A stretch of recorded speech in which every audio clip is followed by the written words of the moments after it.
Rajouri sector in Jammu and Kashmir is once again the battlefield of a deadly new terrorist encounter. Two vehicles, two army gypsies, were ambushed by terrorists from their hiding place as they were speeding towards an encounter site where Indian Jawans were engaging with terrorists. 4 army soldiers have lost their lives. They were killed in action during this exchange of fire. They were in their gypsies when they were shot dead. At least 2 more are said to be critically injured at this point of time.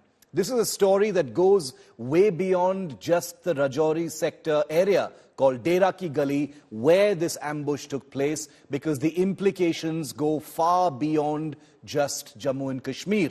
They in fact go all the way to Ladakh as well, and we'll be telling you in an exclusive report shortly by India Today's Manjeet Negi why we believe this to be the case.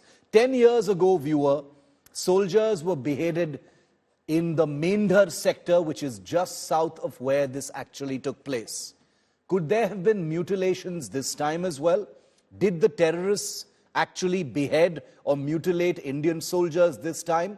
We don't know for sure. That there's no confirmation and no official word from the army just yet, because that is something that takes a terror encounter or a terror ambush and converts it into something else entirely. We on India Today will continue to report very responsibly. We will not report live from the encounter site, and we will always only show you images that are deferred and never live from the encounter site. We understand our responsibility in reporting a developing story. Now I want to show you the report that India Today's Manjeet Negi has put together after speaking to his contacts in the military forces.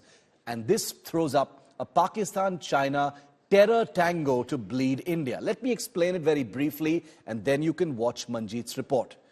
In 2020, when the India-China standoff began in Ladakh, the Indian Army needed to redeploy forces in Ladakh in order to bolster our defenses against the Chinese front. At that time, it is possible that the Indian Army may have pulled out certain units, including from Rajouri and Poonch, in order to bolster strength on the Ladakh and eastern Ladakh front.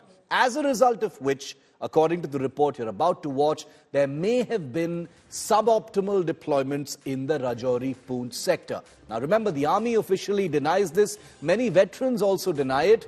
But those gaps are seen to have been manipulated now by a Pakistan-China nexus in order to force the Indian Army to push back its forces from Ladakh and redeploy them once again in areas along the line of control. Watch this big exclusive by India Today's Manjeet Negi.